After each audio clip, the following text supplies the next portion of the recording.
Donc, petit test rapide du Nexus 4 en vidéo pour aller avec mon petit article que j'ai écrit sur mon blog. Donc, premièrement, l'aspect de la bête. Alors, je sais pas si on s'en rend bien compte, peut-être un peu, ouais, quand même un peu, de la très mauvaise qualité du film plastique qui nous est donné avec le Nexus 4.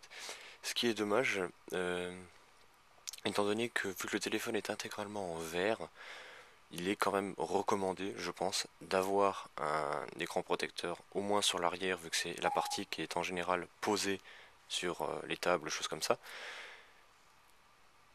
Donc c'est la partie qui est le plus exposée aux rayures.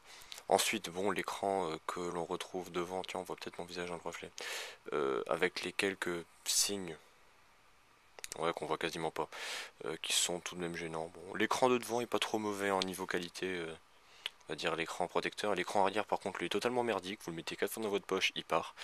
Ensuite, toujours pour parler un peu de l'aspect, les paillettes dont on a beaucoup parlé de l'écran arrière, donc du dos, qui ce n'est pas un écran, je suis con, du dos du Nexus 4, on a beaucoup parlé de l'espèce de l'effet pailleté fait par LG.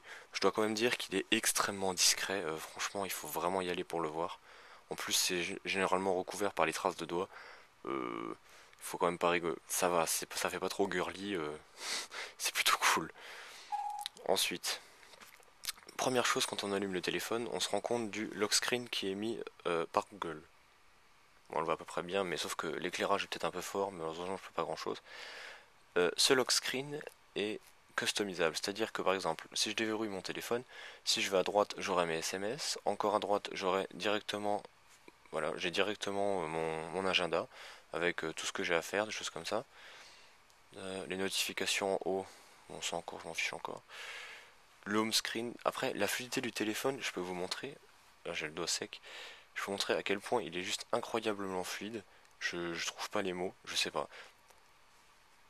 Il représente extrêmement bien la gamme Android. Ce téléphone utilise vraiment, je pense, tout ce qui est possible de faire niveau fluidité avec Jelly Bean. C'est incroyable. Il est extrêmement réactif. Bon, en même temps, avec 2 Go de RAM et un processeur quad-core, j'espère qu'il est réactif. Là, vous voyez un petit peu le lock screen qui est extrêmement customisable, où on peut directement lancer l'appareil photo, par exemple. Alors bon, je vais prendre,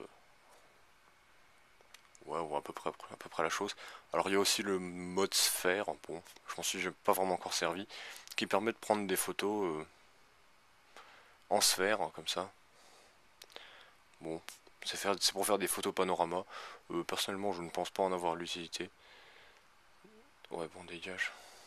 Voilà. Donc même là, vous voyez, en faisant des trucs débiles, ça marche quand même plutôt bien. Ensuite, de quoi je peux parler? Ah, pour l'instant, je l'ai vraiment utilisé qu'une journée. Alors après, vous voyez, je l'ai utilisé une journée, je suis à 50% de batterie. Alors évidemment que je vais le mettre à charger cette nuit, mais par exemple, l'autonomie est extrêmement correcte. Ensuite, de quoi d'autre j'ai parlé dans mon test? J'ai parlé de l'autonomie, j'ai parlé de la tête du téléphone. Bon, après, le package, je pense qu'on s'en fout un peu. En plus, c'est un package en allemand, moi, donc absolument personne n'arrivera à le lire. Enfin, du moins pour vous. Euh, Bon, globalement, vous pouvez vous rendre compte, si j'arrive à attraper mon Nexus S, je sais pas où il est. Euh, Qu'est-ce que j'ai fait de mon Nexus S? Bah, il est juste au-dessus, tiens, je suis con. Ça, c'était mon ancien téléphone. Vous pouvez globalement vous rendre compte de l'épaisseur du téléphone. Oui, quand même. Et ça, c'est mon Nexus S. Donc, niveau épaisseur, il est beaucoup plus fin. Au poids, je crois qu'il est plus léger, ou que c'est quasiment le même, parce que la batterie de celui-là est vraiment énorme. Celui-là est vraiment très léger. Ah, on peut voir la LED de notification, qui est utile, faut le dire. Allez, active-toi. Elle brille à peu près, voilà, toutes les 10 secondes. On a une petite notification en bas qui nous indique qu'on a un message, chose comme ça. Ensuite, l'intégration de Google Now dans le téléphone, par exemple. J'en ai pas parlé parce que je m'en sers absolument pas du tout. Ça vous permet de, par exemple, lancer des recherches automatiques. Twitter.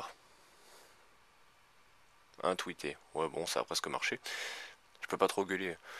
Par exemple, voilà, et ça vous permet de lancer directement euh, une recherche internet, des choses comme ça. Des recherches dans le téléphone. D'accord. Donc apparemment, un Twitter est un haut-parleur destiné à reproduire des hautes fréquences. J'étais pas au courant. Ensuite, de quoi d'autre je peux parler? Bon, le système de notification de Jelly Bean qui est extrêmement bien fait, qui par exemple, vous voyez, c'est un client Twitter que j'utilise, permet par exemple de répondre directement dans les notifications. C'est ce que permet par exemple, j'en parle dans mon test sur mon blog, c'est ce que permet Cyanogen avec l'application SMS. Un SMS que vous recevez, vous pouvez directement y répondre dans la barre de notification.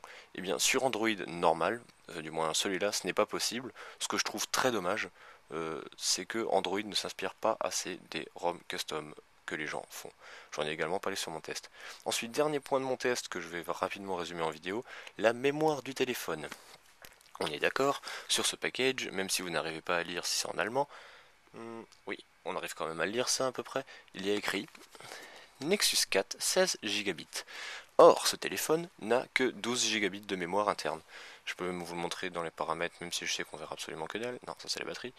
Là, 12,92 avec les applications. C'est-à-dire que les applications système sont installées sur cette mémoire. Donc, c'est bien comme c'est mal. C'est extrêmement mal parce que ça fait que si par exemple vous installez beaucoup d'applications, vous avez plus de place pour votre musique, vos photos, des choses comme ça, c'est juste horrible. Et ensuite la connexion à l'ordinateur. Alors vous n'arrivez pas à lire, mais il y a deux types de connexion, le MTP et le PTP. Le PTP est disponible sur tous les ordinateurs du monde. Il est malgré tout lent et quand même bien buggé, et ça permet uniquement de faire transférer des photos en général. Ensuite, si vous avez le protocole MTP pour périphérique multimédia, et ce protocole n'est compatible que sur Windows.